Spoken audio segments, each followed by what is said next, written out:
Hello everyone, this is Pratima Chaturvedi and I welcome you all to my channel the English way. ये वो platform है जहां हम discuss करते हैं इंग्लिश लिटरेचर या इंग्लिश ग्रामर से रिलेटेड प्रॉब्लम्स को, वो भी अपनी लैंग्वेज में, फ्रॉम हिंदी टू इंग्लिश। आज हम बात करेंगे कुछ रियल एग्जामिनेशन क्वेश्चंस की। वो क्वेश्चन पेपर्स जो हमारे कॉम्पिटिटिव एग्जाम्स में आते हैं, अगर हम उनको प्रैक्टिस के तौर पर सॉल्व कर रहे हैं तो उनको सॉल्व करने की हमारी क्या स्ट्रैटेजी होनी चाहिए, किस तरह से एक क्वेश्चन से, उनके चार ऑप्शन से हम अलग अलग क्वेश्चंस आ सकते हैं, पूछे जा सकते हैं, या उनके बारे में किस तरह से ज़्यादा इन्फॉर्मेशन और ज़्यादा नॉलेज हम बना करके अपने नोट्स बनाते हुए कैसे बहुत अच्छी प्रिपरेशन कर सकते हैं। So let's get started.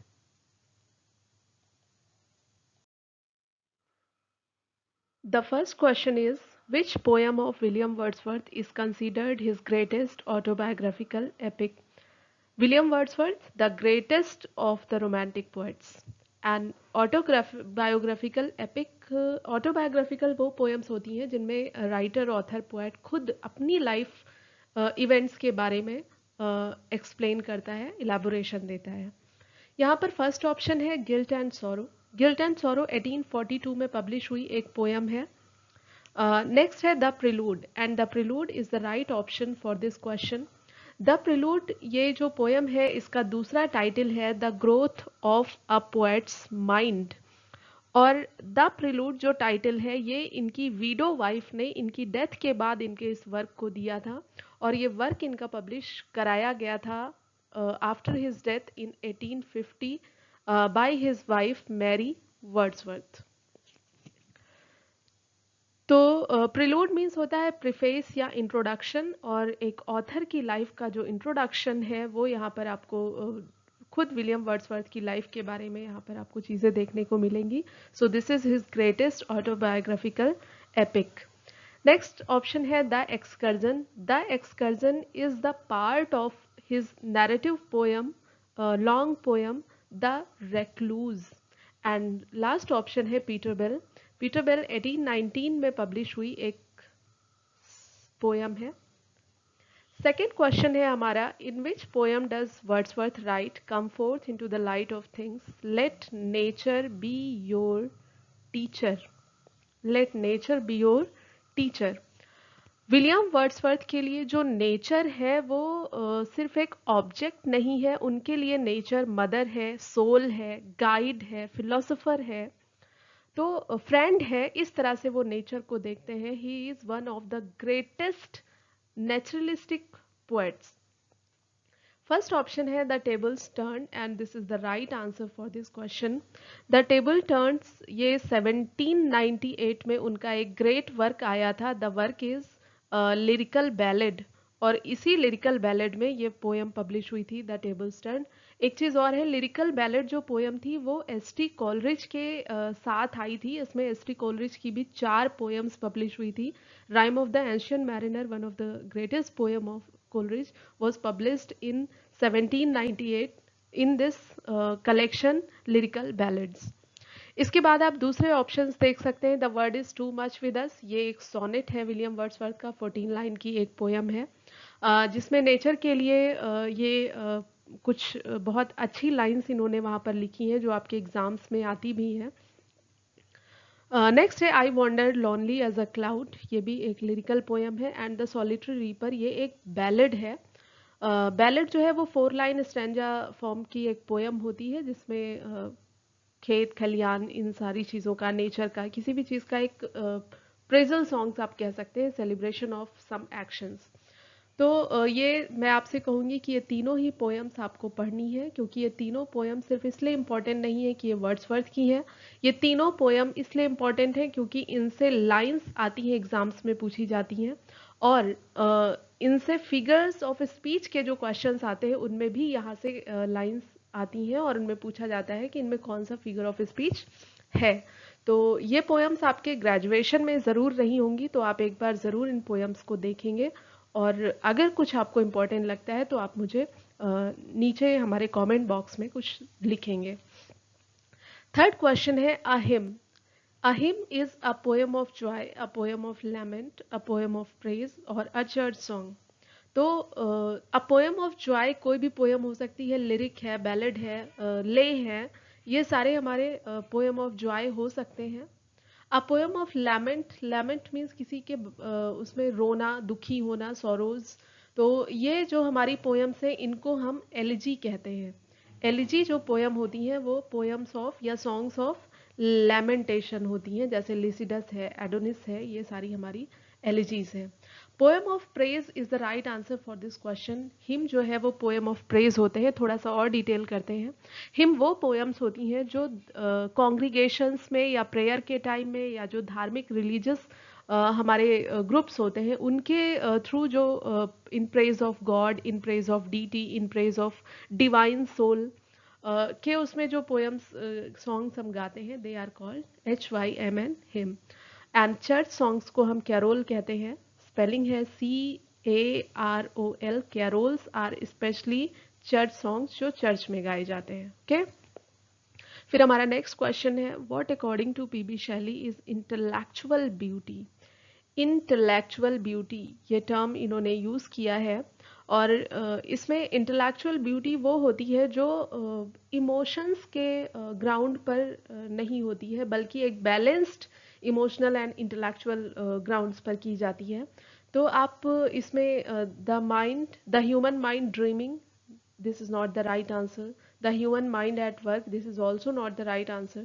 Reason pushing away emotions, जो तर्क है, जो हमारी रैशनैलिटी है, वो इमोशन ग्राउंड पर, इमोशनल ग्राउंड्स पर नहीं बल्कि रीजन के ग्राउंड पर हम जो डिसीजंस लेते हैं उन्हें हम इंटेलेक्चुअल ब्यूटी कहते हैं। And this one is the right answer for this question.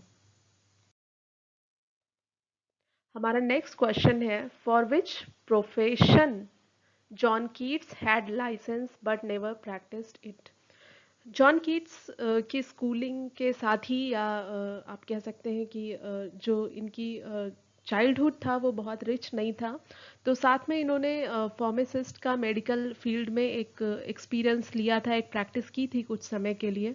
तो इन्होंने फार्मासिस्ट का लाइसेंस गेन किया था but he never practised as pharmacist. तो यहाँ पर जो करेक्ट आंसर है वो है फार्मासिस्ट।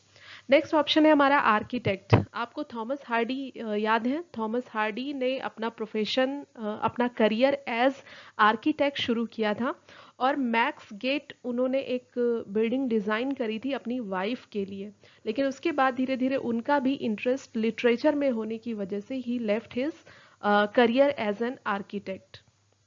फिर नेक्स्ट हमारा ऑप्शन आता है इंजीनियर। यहाँ पर आप कुछ स्पेशल नेम्स नहीं दिखाई पड़ते हैं जो लिटरेचर में उसमें आते हैं। नेक्स्ट है लॉयर। यहाँ पर कुछ और मैं नाम लेना चाहूँगी, जैसे हेनरी फील्डिंग है, अगर आपने नाम सुना है, जॉन डन है, विलियम फॉकनर है। ये कुछ ऐसे नाम हैं जिन्होंने अपने कॉलेज टाइम में, अपनी पढ़ाई में, स्टडीज़ में लॉ की डिग्री ली है और वो अपना करियर एज लॉयर भी परस्यू कर सकते थे, बट उन्होंने लिटरेचर में अपना करियर बनाया।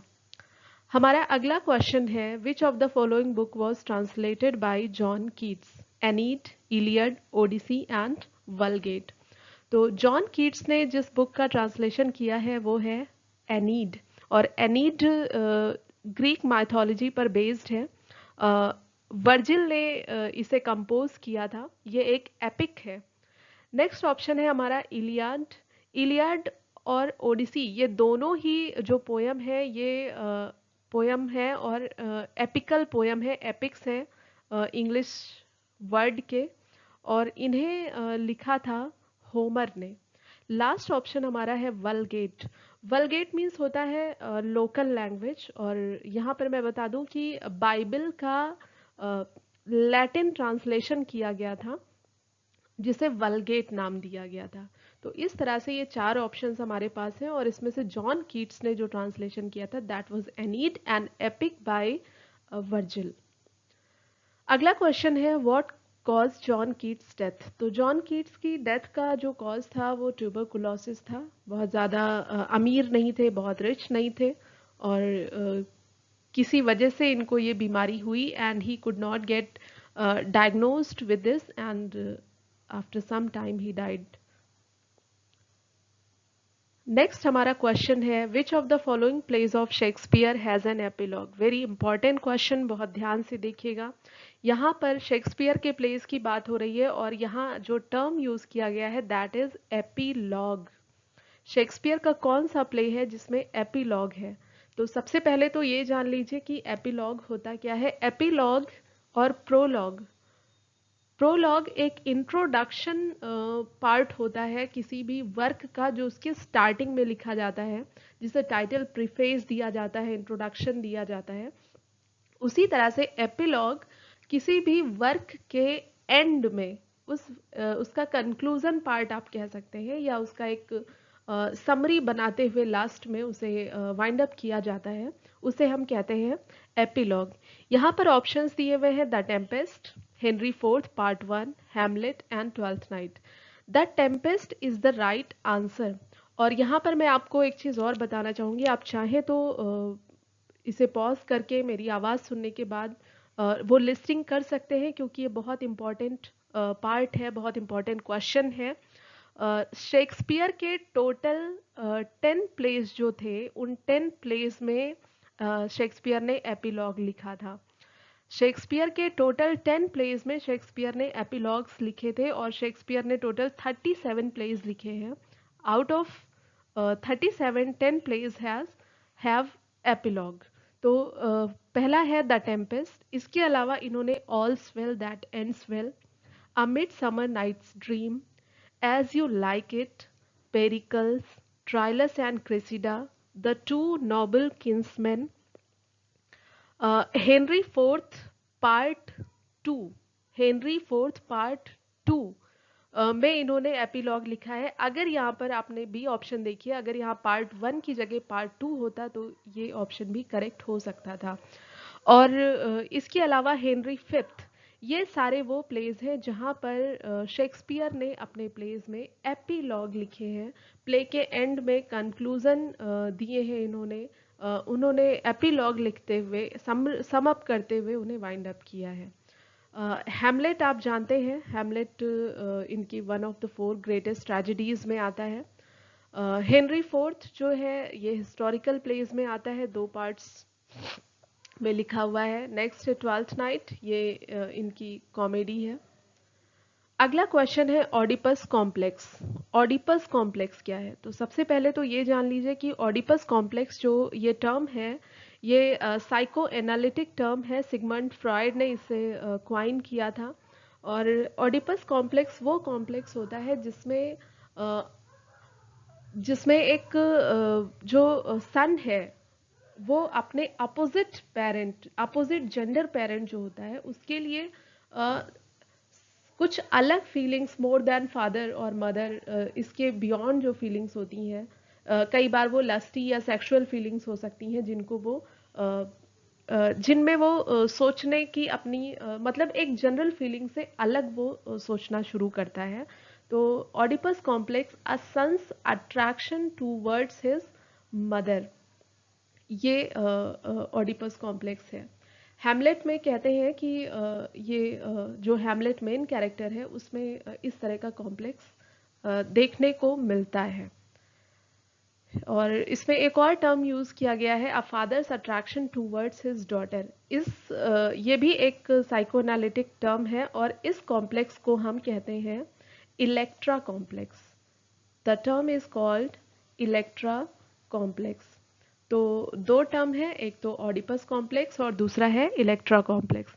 इलेक्ट्रा कॉम्प्लेक्स में एक डॉटर या फादर एक दूसरे के लिए फादर या डॉटर से बढ़ करके कुछ फील करते हैं, दैट इज इलेक्ट्रा कॉम्प्लेक्स। और सन या मदर की जो इस तरह की एक्स्ट्रा ऑर्डिनरी रिलेशनशिप्स होती हैं उनको हम कहते हैं ऑडिपस कॉम्प्लेक्स।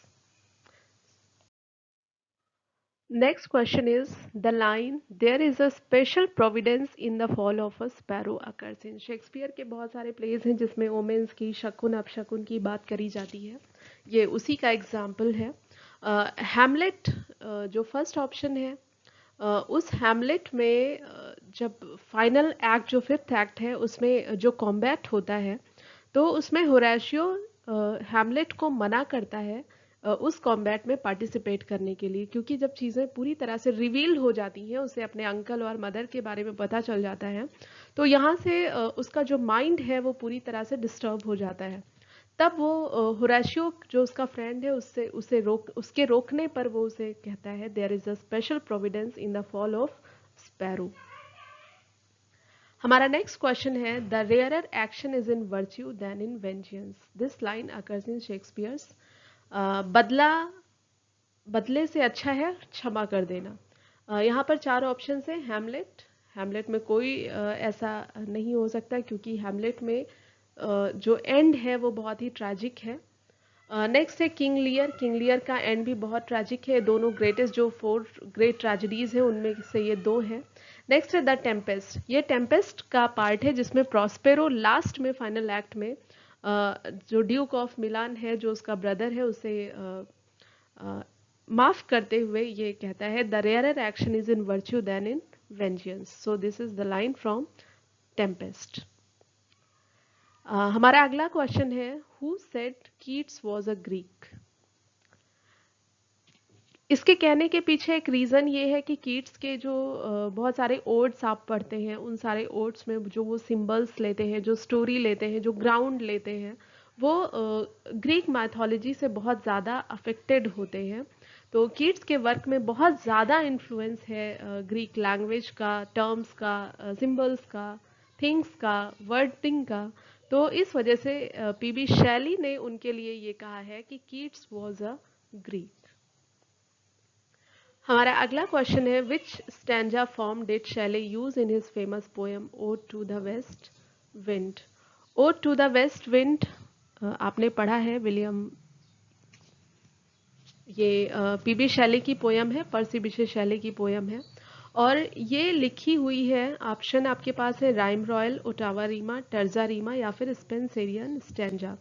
तो ये टर्जा रीमा में लिखी हुई है। टर्जा रीमा जो फॉर्म है, जो पोयम है, इसमें जो स्टैंजा होते हैं वो 3 लाइन स्टैंजा फॉर्म्स होती हैं, और 3 लाइन स्टैंजा फॉर्म में जो उनका स्ट्रक्चर होता है वो B C D E D, इस तरह से लाइंस का कोई लिमिट नहीं है कि कितनी लाइंस होंगी, लेकिन 3 लाइंस के स्टैंजाज में वो होंगी। अब अगर हम specially ode to the waste Wind की बात करें तो ode to the waste Wind जो है वो 5 कैंटोज में लिखी हुई है, 5 कैंटोज। और 5 कैंटोज जब हम कहते हैं तो कैंटोज मीन्स पार्ट्स, और ये 5 कैंटोज जो है वो जो 5 पार्ट है वो 5 पार्ट 4 टर्सेट्स में, मतलब 3 लाइन के स्टेंजास के साथ एक कपलेट दिया हुआ है। हर एक कैंटो में 3 लाइन के 4 स्टेंजा के साथ एक कपलेट दिया हुआ है ode to the waste Wind में। ये इंपॉर्टेंट है आपके लिए, एक बार फिर से मैं कह रही हूँ, ode to the waste Wind 5 cantos में लिखी हुई पोयम है। ये 5 कैंटोज या 5 parts, each part has 4 tercets and 1 couplet. तो इस तरह से ये पूरी पोयम एंड होती है। अब हम बात कर लेते हैं यहाँ पर अपने दूसरे फॉर्म्स की। तो यहाँ पर आपका जो पहला ऑप्शन है वो है rhyme royal. Rhyme royal was introduced by Chaucer in his poem Troilus and Criseyde. 1380s के आसपास ये पोयम लिखी थी जॉफ्री चॉसर ने, और उसमें इन्होंने राइम रॉयल का यूज़ किया था। इसे हम चॉसेरियन स्टेंजा भी कहते हैं। इसमें 7 लाइन स्टेंजा फॉर्म यूज़ की जाती है, और इसे राइम रॉयल कहने का रीज़न ये है कि इसका जो फर्स्ट यूज़ है वो किंग जेम्स ने किया था। King James of Scotland, king James first of Scotland, और उन्होंने एक पोयम लिखी थी द किंग स्क्वायर, और वहाँ पर उसमें उन्होंने इसी चौसेरियन स्टैंजा का यूज़ किया था। तो क्योंकि किंग ने इसे यूज़ किया था इसलिए इसका नाम है rhyme royal, 7 line stanza. Next है ottava rima. Ottava rima, ottava आप कह सकते हैं कि ये 8 लाइन का एक स्टैंजा होता है, उसके लिए हम ओटावा रीमा कहते हैं। ओटावा रीमा जो है ये 13-14 सेंचुरी में सर थॉमस याट ने इंट्रोड्यूस किया था इंग्लैंड में, और इसका जो राइमिंग स्केल है वो है A B A B A B C C, A B A B A B C C. तो 8 लाइन का एक स्टैंजा फॉर्म होता है। और ये जो है ये ए बी जो है ये 3 टाइम्स आप कह सकते हैं, और जो हमारा लास्ट कपलेट है वो सी सी होता है, तो 8 लाइन की स्टैंजा फॉर्म। लास्ट ऑप्शन यहाँ पर आता है स्पेंसेरियन स्टैंजा। स्पेंसेरियन स्टैंजा जो है वो हर स्पेंसर ने इंट्रोड्यूस किया था। द फेयरी क्वीन उनका जो एपिक है उसमें उन्होंने उसे यूज़ किया था। ये 9 लाइन स्टैंजा होता है। जो स्पेंसेरियन स्टैंजा है वो 9 लाइन स्टैंजा फॉर्म है, और इसमें जो 8 लाइनें हैं 8+1 में ये डिवाइड होती हैं, और 8+1 में जो 8 लाइन्स हैं वो आयम्बिक पेंटामीटर में होती हैं, एंड जो 9th लाइन है वो हेक्सामीटर में होती है, मतलब उसमें 6 फीट होते हैं। तो इस तरह से आप अपने नोट्स बनाते चलिए, जब भी कभी क्वेश्चन पेपर सॉल्व करिए तो इस तरह के नोट्स आपके लिए बहुत इंपॉर्टेंट हो सकते हैं।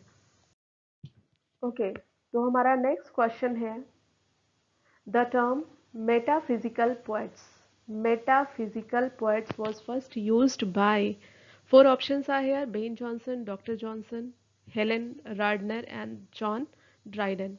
तो सबसे पहला जो ऑप्शन है बेन जॉनसन, इसके बारे में बता दूं, ये ग्रेट ड्रामेटिस्ट थे शेक्सपियर के टाइम में, and he is known for his comedy of humours. Comedy of humours, अगर ये वीडियो आप पूरा देख रहे हैं तो आप मुझे कमेंट्स में बताएंगे कि कॉमेडी ऑफ ह्यूमर्स क्या है, आप उसको कैसे समझते हैं। नेक्स्ट ऑप्शन है हमारा डॉक्टर जॉनसन, और लास्ट ऑप्शन है जॉन ड्राइडन। तो मैं थोड़ा सा इसमें आपको एक्सप्लेन करना चाहूँगी। यहाँ पर दो तरह के क्वेश्चंस पूछे जाते हैं। एक तो मेटाफिजिक्स टर्म सबसे पहले किसने यूज़ किया था, और मेटाफिजिकल पोएट्स टर्म किसने यूज़ किया था। तो ये दो अलग अलग चीज़ें हैं। तो मेटाफिजिक्स जो टर्म है वो सबसे पहले यूज़ किया था जॉन ड्राइडन ने, और जॉन ड्राइडन ने अपने वर्क डिस्कोर्स कंसर्निंग सटायर, ये एक वर्क लिखा था, और इसमें ड्राइडन ने एक सीधी सी एक लाइन लिखी थी, done affects the metaphysics, done affects the metaphysics. तो इस तरह से जॉन ड्राइडन थे जिन्होंने फर्स्ट टाइम मेटाफिजिक्स टर्म का यूज किया था, और ये स्टेटमेंट एज इट इज पूछा जाता है, who said this, done affects the metaphysics was said bye John Dryden.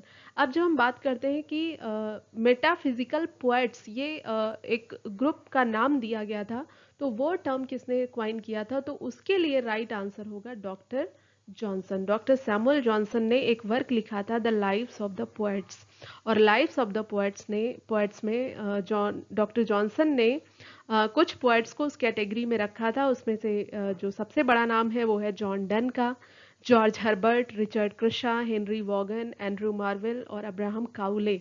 ये ऐसे नाम हैं जिन्हें हम मेटाफिजिकल पोएट्स की कैटेगरी में रखते हैं। और जॉन ड्राइडन और डॉक्टर जॉनसन इन दोनों ने ही ये प्रेजिंग सेंस में नहीं लिखा था, ये कोई प्रशंसा का शब्द नहीं था। ये आप कह सकते हैं कि एक सिवियर क्रिटिक के उससे लिखा था, but not in praise but in criticism. फिर नेक्स्ट क्वेश्चन है anagnorisis is a term used by Aristotle for describing. सबसे पहले तो ये जान लीजिए कि अरिस्टोटल ने एक वर्क लिखा था जिसका टाइटल है पोएटिक्स। अरिस्टोटल मतलब अरस्तु, ठीक है। तो ये जो पोएटिक्स वर्ड उन्होंने लिखा था, ये पोएटिक्स आप कह सकते हैं कि इसको उन्होंने अपने टीचर जो उनके प्लेटो थे, तो प्लेटो के अपोजिशन में इसे लिखा था, और इसमें उन्होंने लिखा था कि जो पोएट्री है वो फिलोसफिक होनी चाहिए, उसका मोरालिटी से या रियलिटी से कोई संबंध नहीं है। और इसमें उन्होंने ट्रेजेडी की, पोएम्स की, एपिक की, और सबकी अलग अलग डेफिनेशंस भी दी थी। वहीं पर उन्होंने एक टर्म यूज़ किया था एनेक्नोसिस। यहाँ पर आपका फर्स्ट ऑप्शन है the moment of discovery by the protagonist. The moment of discovery by the protagonist, the moment of discovery, ये वो पॉइंट होता है जहाँ पर हीरो को या मेन कैरेक्टर को पता चलता है कि सिचुएशन एक्चुअली है क्या। फॉर एग्जाम्पल अगर हम हैमलेट को लें, तो हैमलेट अपनी मदर और अंकल को आइडियल मानता है, लेकिन जब उसे डाउट होता है तो वो माउस ट्रैप एक प्ले कराता है, और उस प्ले के बाद उनके एक्सप्रेशंस को रीड करते हुए वो समझ पाता है कि उसके फादर की जो डेथ है, जो मर्डर है, उसमें जो रोल है वो उसके अंकल का है। तो वहाँ से वो एक डिसीजन लेता है, and you can say in tragedy this point is the downfall of the main character. तो the moment of discovery is called anagnorisis, so option A is the right answer for this question. यहाँ पर दूसरा word है the reversal of fortune for the protagonist. तो जहाँ जिस point पर character को पता चलता है, प्रोटैगनिस्ट को पता चलता है, वहीं से वो कुछ ऐसे एक्शंस या डिसीजंस लेता है जो उसे ट्रेजेडी की तरफ ले जाते हैं। और इसके लिए उन्होंने एक टर्म यूज़ किया है, पेरीपेशिया। आप इसकी स्पेलिंग मैं बोल रही हूँ, आप चाहें तो नोट कर सकते हैं। PERIPETEIA,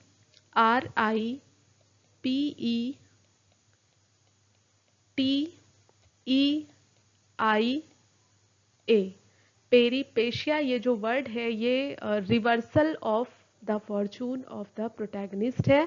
एनाग्नोसिस is the moment of discovery by the protagonist है।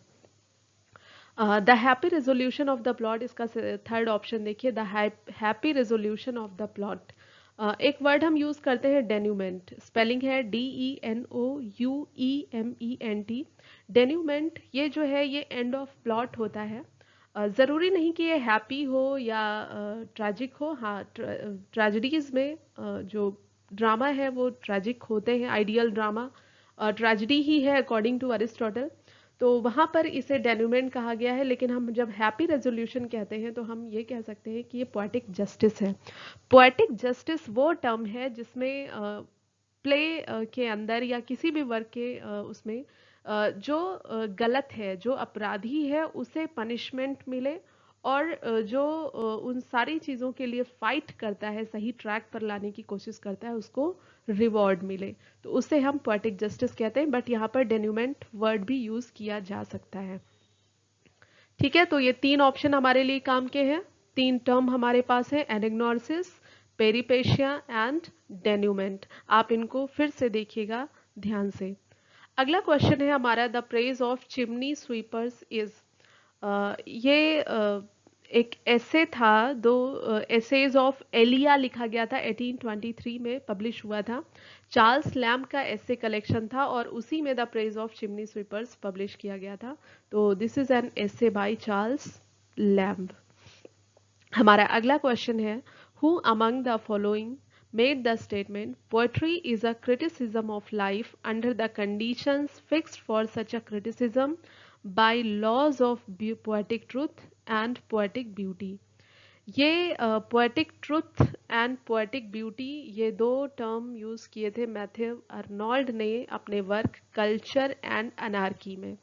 Culture and anarchy Matthew Arnold का वर्क है जिसमें उन्होंने पोएट्री की डेफिनेशन दी है, और उनका कहना है the best poetry is the criticism of life. The best poetry is the criticism of life. अब यहाँ पर अगर हम डॉक्टर जॉनसन की या सिडनी की बात करें तो सिडनी की पोएट्री की डेफिनेशन ये है कि अगर मोरालिटी नहीं है तो फिलोसफिक होना चाहिए पोएट्री को। और वर्ड्सवर्थ कहते हैं कि poetry is the spontaneous overflow of powerful feelings.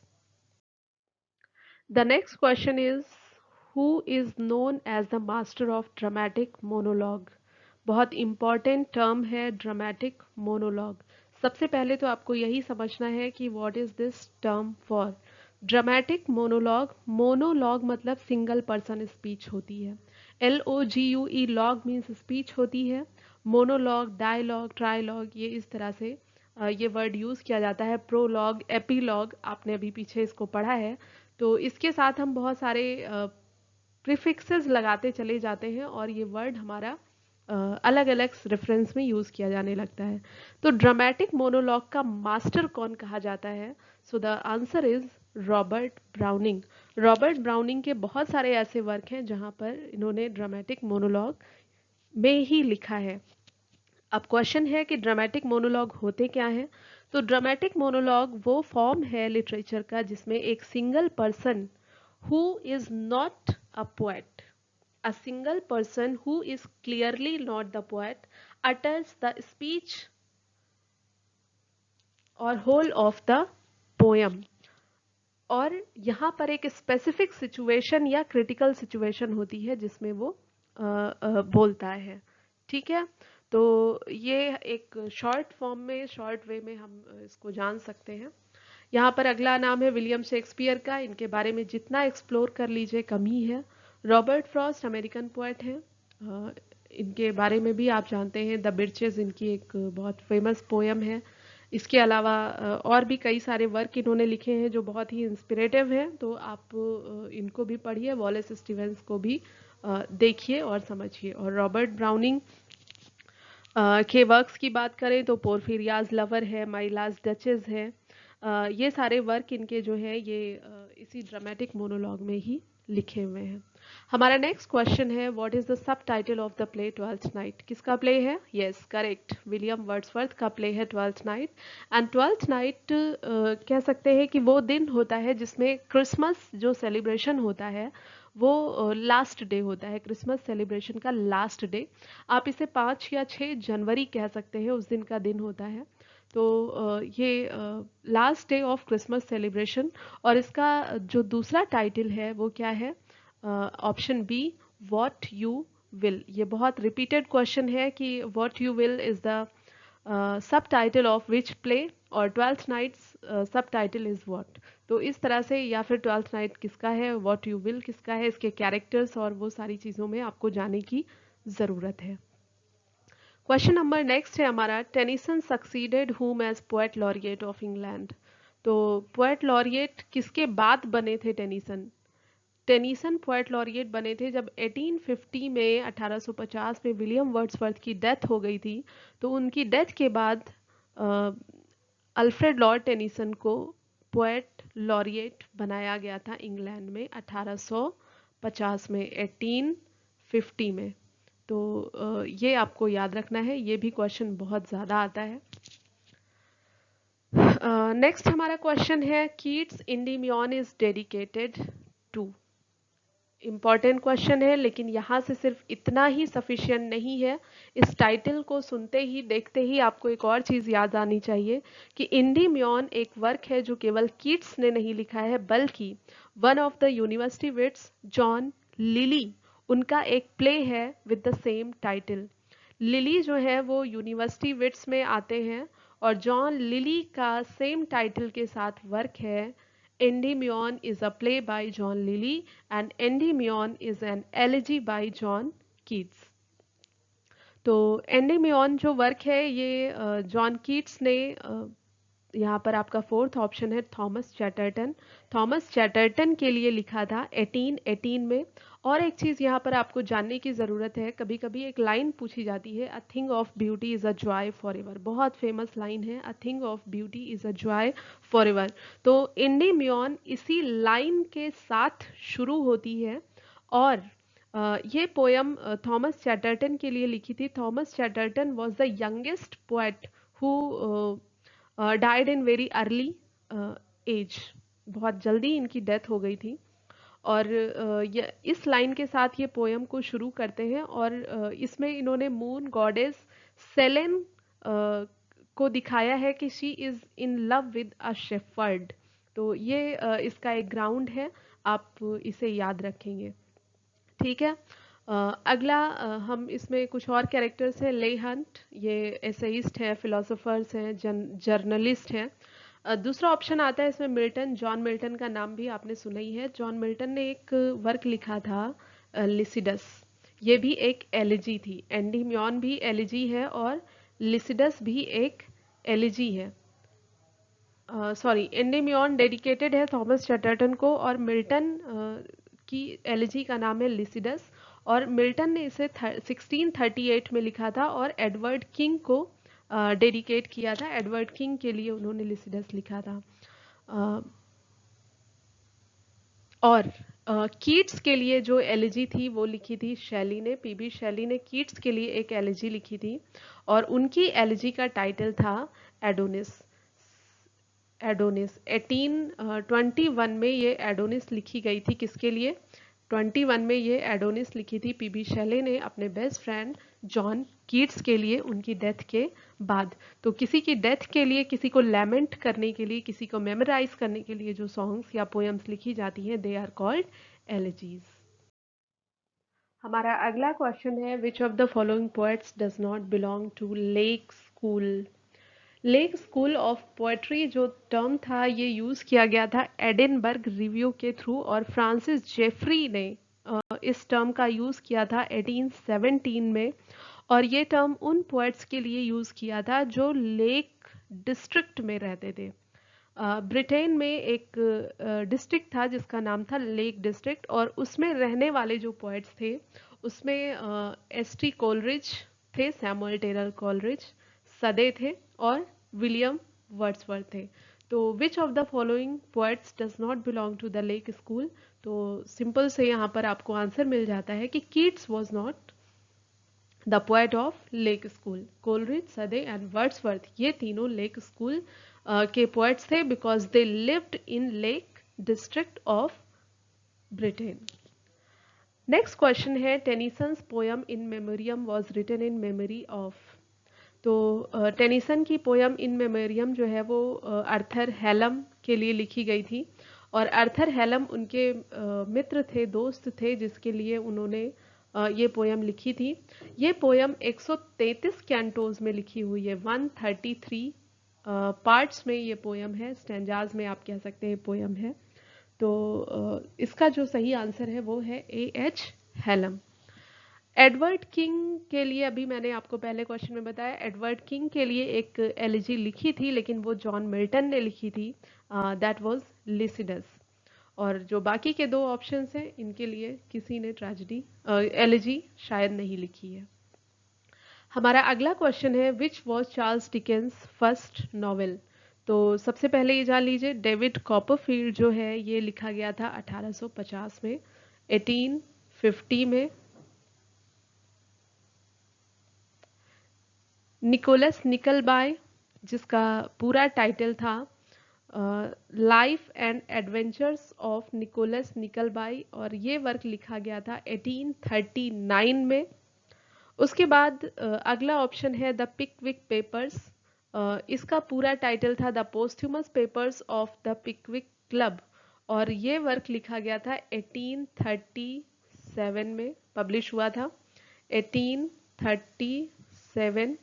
और उसके बाद लास्ट आता है ओलिवर ट्विस्ट, जिसका पूरा टाइटल है द पेरिश बॉयज प्रोग्रेस और ओलिवर ट्विस्ट, और ये लिखा गया था 1838 में। तो आपके पास चारों के लिए आपको पता है कि कौन कौन से ईयर्स में। So David Copperfield was in 1850, Nicholas Nickleby was in 39, the Pickwick papers was in 37 and Oliver Twist was in 1838। तो आपका क्वेश्चन है, what was Charles Dickens first novel, and the answer is very clear, the Pickwick papers. Next question है, which revolution dominates a tale of two cities. A tale of two cities, ये French revolution पर based work था। French revolution को subject किया गया था, और इसमें लंदन एंड पेरिस ये दो शहर थे जिनके बारे में बात की गई है। अब फ्रेंच रिवोल्यूशन हुआ कब था? फ्रेंच रिवोल्यूशन था 1789 में। जो रोमांटिक एज है ब्रिटेन की, रोमांटिक एज, विलियम वर्ड्सवर्थ और ये सब इसी फ्रेंच रिवोल्यूशन से इंस्पायर्ड थे। आपको स्टेटमेंट याद होगा, the men are born free but they are everywhere in chains. तो ये जो रूसो का स्टेटमेंट था उससे इंस्पायर्ड थी फ्रेंच रिवोल्यूशन, और फ्रेंच रिवोल्यूशन से इंस्पायर्ड था रोमांटिक एज ऑफ लिटरेचर। ठीक है, और अ टेल ऑफ टू सिटीज में फ्रेंच रिवोल्यूशन को सब्जेक्ट किया गया है, और इसमें लंदन एंड पेरिस इन दो शहरों की बात की गई है, और 1859 में ये वर्क लिखा गया, 1789 में फ्रेंच रिवोल्यूशन हुआ। ओके, नेक्स्ट क्वेश्चन है, a verse form using stanza of 8 lines each with 11 syllables is known as. अब आप ये जान सकते हैं कि 8 लाइन स्टैंजा है अगर, तो हम किसकी बात कर रहे हैं? तो यहाँ पर स्पेंसरियन स्टैंजा हम पहले ही जान चुके हैं कि स्पेंसरियन स्टैंजा 9 लाइन्स का होता है। बैलेड में 4 लाइन के स्टैंजा फॉर्म यूज किए जाते हैं और स्टैंजास की कोई काउंटिंग नहीं होती है। ओटावा रीमा 8 लाइन की एक स्टैंजा फॉर्म होती है और राइम रॉयल 7 लाइन के स्टैंजा उसमें फॉर्म किए जाते हैं। तो 8 line with each with 11 syllables, इसका मतलब इसका राइट आंसर होगा ओटावा रीमा, जिसे इंग्लैंड में इंट्रोड्यूस किया था थॉमस व्याट ने। ठीक है। और एक बहुत फेमस वर्क है लॉर्ड बायरन का डॉन जुआ, वो इसी ओटावा रीमा में लिखा हुआ है। ये आपको याद रखने की जरूरत है। हमारा नेक्स्ट क्वेश्चन है लिरिकल बैलेड्स। याद आया कुछ? यस। 1798 किसका वर्क था? विलियम वर्ड्सवर्थ का वर्क था। एक रिवोल्यूशनरी वर्क कहते हैं, कह सकते हैं आप इसे, जो रोमांटिक एज का एक माइलस्टोन कहा जाता है। Comprises poems by Wordsworth and, अभी मैंने पहले आपको बताया था कि लिरिकल बैलेड जो 1798 में पब्लिश हुआ था उसमें 4 पोएम्स का कंट्रीब्यूशन किया था किसने? सैमुअल टेलर कोलरिज ने। वर्ड्सवर्थ और कोलरिज ये दोनों ही लेक डिस्ट्रिक्ट के पोएट्स हैं। इस तरह से आप इनको रिलेट करते जाइए, जो भी पीछे आपने पढ़ा है उन चीज़ों को दिमाग में बांधते जाइए कि कहाँ पर आपने क्या पढ़ा था और इन दोनों का क्या रिलेशन है। तो राइम लिरिकल बैलेड्स में 4 पोएम हैं एस टी कोलरिज की, जिसमें rhyme of the ancient mariner भी है। कीट्स रोमांटिक एज के पोएट हैं, शैली भी रोमांटिक एज के पोएट हैं। लॉर्ड बायरन का नाम अभी मैंने पहले लिया था, इन्होंने ओटावा रीमा में डॉन जुआ लिखी है। ठीक है। नेक्स्ट है what by definition is serious, complete end of significant magnitude. तो हम बात कर रहे हैं यहाँ पर एक बार फिर से आपको याद दिला दें अरिस्टोटल का पोएटिक्स, और वो ट्रेजेडी की सबसे आइडियल डेफिनेशन मानी जाती है इंग्लिश लिटरेचर में। तो उन्होंने उसमें लिखा था tragedy is the imitation of an action that is serious, complete end of a significant magnitude, end of a significant magnitude. तो ये किसकी डेफिनेशन हो सकती है? ऑब्वियस सी बात है, ट्रेजेडी की। अब कॉमेडी की क्या डेफिनेशन हो सकती है? कॉमेडी वो फॉर्म ऑफ लिटरेचर है, फॉर्म ऑफ ड्रामा है जिसकी एंडिंग हैप्पी होती है। एपिक क्या है? एपिक एक हेरोइक पोयम है, लॉन्ग नैरेटिव है, सीरियस सब्जेक्ट इसमें होता है और ये सेंटर्ड होती है किसी ऐसे इंसिडेंट पर, किसी ऐसे कैरेक्टर पर, डिवाइन कैरेक्टर पर, जिसके वर्क्स जो है वो अफेक्ट करते हैं पूरी सोसाइटी को। अगर हम श्री रामचरितमानस की बात करें तो ये एपिक है। और इसी तरह से इंग्लिश के एपिक की अगर बात करें तो अभी पीछे कुछ नाम लिए थे, ओडिसी है, इलियाड है, एनीड है, पैराडाइज लॉस्ट है जॉन मिल्टन का। तो इस तरह से कुछ वर्क्स हैं जो एपिक, फेरी क्वीन है, तो ये सब एपिक है इंग्लिश लिटरेचर के। फिर लास्ट ऑप्शन आता है कि व्हाट इज ड्रामा।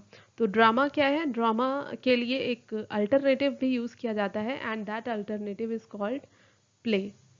प्ले जो है ये स्टेज परफॉर्मेंस के लिए स्पेशली लिखे जाते हैं और इनमें 2 तरह के हो सकते हैं, एक पोएटिक ड्रामा या क्लोजेड ड्रामा और ओपन ड्रामा। तो ड्रामा स्पेशली परफॉर्मेंस के लिए लिखे जाते हैं और क्लोजेड ड्रामा जो होते हैं वो पढ़ने के लिए लिखे जाते हैं, वो परफॉर्मेंस के लिए नहीं होते हैं।